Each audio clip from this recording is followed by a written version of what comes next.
मेरे साथी भी बात कर रहे थे कि इस देश में 90% एयर ट्रैवल दो एयरलाइंस के पास है, 90% मार्केट शेयर दो एयरलाइंस के पास है।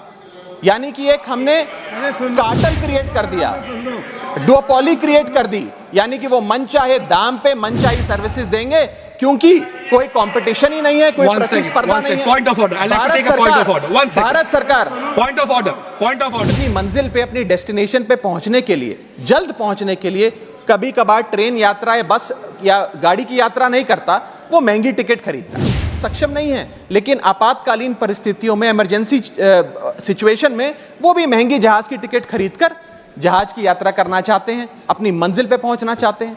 लेकिन क्या वो अपनी मंजिल पे समय पर पहुंच जा रहे हैं? निर्धारित समय से 3 से 4 घंटे लेट आज जहाज चलते हैं। और खास राघव चड्ढा ने पार्लियामेंट में जमकर बात कही, लेकिन बात किसके लिए कही वो जानना बहुत जरूरी है। इन्होंने बात कही है जो फ्लाइट से सफर करते हैं उनके लिए, उनके हितों की बात इन्होंने की है। दरअसल आपको बता दें, पार्लियामेंट चल तो कई दिनों से रहा था, लेकिन बात हो नहीं रही थी। लेकिन 3 दिसंबर को जमकर पार्लियामेंट चली और लोकसभा और राज्यसभा दोनों जगहों पर सांसदों ने बढ़ चढ़ कर हिस्सा लिया और खूब अपनी बात मंच पर रखी। इसी बीच राघव चड्ढा को जब मौका मिला तो उन्होंने Rule 110. Yes, please. Manish sir, इस Yadav. बिल पे चर्चा के माध्यम से मैं इस देश के आम हवाई यात्री का दर्द आप सबके सामने रखना चाहूँगा।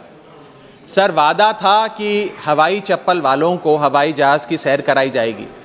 आलम यह है सर कि बाटा कंपनी का जूता पहनने वाला भी आज हवाई जहाज़ की टिकट नहीं खरीद पा रहा है। Economy class is no more economical sir. मैं आज इस सदन में बहस पे आने से पहले अपने फ़ोन पर फ्लाइट के रेट चेक कर रहा था सर। अगर कल मुझे दिल्ली से बंबई जाना हो तो टिकट 14,000 रुपये की है, वन वे की सबसे सस्ती टिकट। दिल्ली से पटना जाना हो तो 12,000 रुपये की टिकट, दिल्ली से बैंगलोर जाना हो तो 16,000 रुपये की टिकट। और सर वो छोड़िए, संडे के दिन यानी कि परसों मैं अपने क्षेत्र पंजाब से दिल्ली आया, मोहाली एयरपोर्ट से, चंडीगढ़ एयरपोर्ट से मैंने फ्लाइट ली और दिल्ली पहुंचा।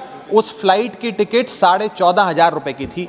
हम सांसदों को तो फ्लाइट की रिइंबर्समेंट मिल जाती है सर, आप उस आम नागरिक का सोचिए जो इस स्काई रॉकेटिंग एयर प्राइसेस से जूझ रहा है। फ्लाइट में किराए से लेकर उसमें होने वाली अन्य गड़बड़ियों की बात की और कहा कि किस तरीके से एक फ्लाइट कैंसिल होने से आम जनमानस को दिक्कतें होती हैं, किस तरीके से अलग अलग टिकट प्राइसेस होने से आम जनमानस को दिक्कतें हो रही हैं। ये तो कुछ बातें हैं, इन्होंने कई बातें कही, पहले उनकी बात सुनिए। और एक और दिलचस्प चीज है, एक ही सेक्टर की, एक ही दिन की सेम एयरलाइन जो अलग अलग समय पर उड़ती है उसके भी रेट अलग है। आपको सुबह 10 बजे दिल्ली से बंबई जाना, उस एयरलाइन से उस तारीख पे आपको एक रेट मिलता है। 2 बजे की दोपहर की टिकट लेते हैं उसी एयरलाइन पे, उसी दिन पे वो उससे दोगुनी हो जाती है। न जाने क्या लॉजिक है सर। हमें इस देश में एयर यात्रा को लग्जरी ट्रैवल नहीं बनाना सर, आम ट्रैवल बनाना है जैसे कि ट्रेन का है। और सबसे बड़ी बात सर, इस देश में जहाज, इन्होंने कहा कि किराए तो एक चीज है, एयरपोर्ट्स पर भीड़ भी बहुत हो रही है। और इन्होंने एग्जाम्पल के लिए दिल्ली एयरपोर्ट की बात कही। इन्होंने कहा कि दाम भी 2-3 गुना होते हैं।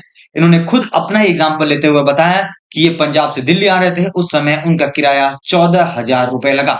14,000 सोचिए कितना बड़ा अमाउंट होता है। इसी तरीके से अन्य कुछ एग्जाम्पल भी उन्होंने दिए। उड़ना और जहाज में उड़ के अपनी मंजिल तक पहुंचना आज भी इस देश की बहुत बड़ी आबादी के लिए एक सपना है। अगर ट्रैवल की रफ्तार बढ़ेगी तभी इस देश की रफ्तार बढ़ेगी।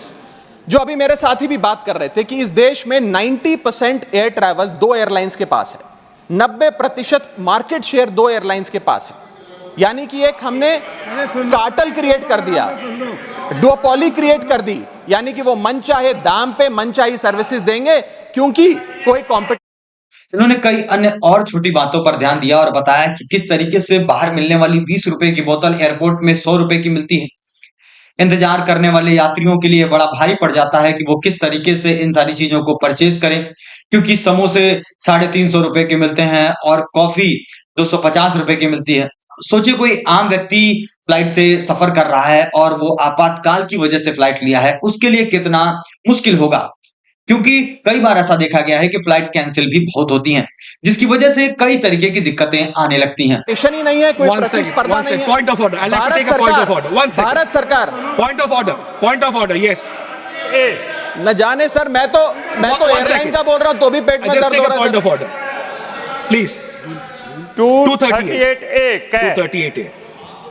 कोई सदस्य किसी अन्य सदस्य या लोकसभा के किसी सदस्य के विरुद्ध मानहानि कारक या अपराध में फंसाने वाले स्वरूप का कोई आरोप नहीं लगाएगा जब तक कि आरोप लगाने वाले सदस्य ने सभापति को संबंधित मंत्री को भी इसकी पूर्व सूचना न दी हो, ताकि मंत्री उत्तर दिए जाने के प्रयोजन के लिए इस विषय की जांच कर सके। Honorable member, there is no defamatory here. No defamation मैं has पहले been. नासिर हुसैन जी ने जो बोला मैं उसके ऊपर कर रहा हूं। That of course, that has been taken into consideration. एक मिनट, इनका यात्री जब फ्लाइट से सफर करते हैं तो समय देखा गया है कि कई बार अगर हल्का सा भी लगेज ज्यादा हो जाता है तो ये जो फ्लाइट वाले हैं ये लोग काफी पैसा उनसे लेते हैं, जिस वजह से कई बार ऐसा भी देखा गया कि जितने का तो उनका सामान नहीं है उससे ज्यादा जब चार्ज लगाती हैं ये एजेंसियां, तो इस वजह से जो यात्री हैं वो सामान को एयरपोर्ट पर ही छोड़कर या फेंक कर चले जाते हैं। लेकिन वहीं जब दूसरी तरफ ये खुद कैंसिल करते हैं फ्लाइट या लेट होती है तो उसके लिए कोई रिम्बर्समेंट नहीं है। 4-4 घंटे तक लोग एयरपोर्ट पर बैठे देखे जा सकते हैं और देखा गया है। इस पर भी राघव चड्ढा ने बात कही और कहा कि इस पर भी कुछ कानून बनने चाहिए और उसमें पैसे वापस किए जाने चाहिए उन लोगों को जो लेट होती हैं, जिनकी फ्लाइटें जो घंटों घंटों इंतजार करते हैं, उनकी जेब में भी कुछ पैसा जनसंख्या जाना वाला चाहिए। हमारा देश है और इतनी विशाल जनसंख्या वाले देश में मात्र 2 ही कंपनियां हमारा पूरा एविएशन सेक्टर चला रही हैं। सर, सरकार लाई एक स्कीम जिसका नाम था उड़ान, जिसका फुल फॉर्म है उड़े देश का आम नागरिक। पर कैसे उड़े? ना फ्लाइट के उड़ने के ऑप्शन है, ना अफोर्डेबल टिकट है, ना फ्लाइट सही समय पर चलती है, तो कहां उड़े, कैसे उड़े? और सबसे बड़ी बात सर, जब से ये उड़ान स्कीम आई है एक धारणा एविएशन सेक्टर में बनी हुई है कि जैसे ये स्कीम लागू हुई 2 एयरलाइन बंद हो गई, जेट एयरवेज और गो एयर, और तीसरी स्पाइस जेट बंद होने की कगार पे खड़ी है। तो अब लोग ये भी कहने लग गए हैं कि शायद उड़ान स्कीम एक बहुत बड़ा अपशगुन थी और इसी के चलते आज हमारा देश का आम नागरिक प्लेन से वापस ट्रेन पे जा रहा है। धन्यवाद। फिलहाल इस वीडियो में इतना ही। आप क्या इस बारे में सोचते हैं कमेंट करके जरूर बताइए।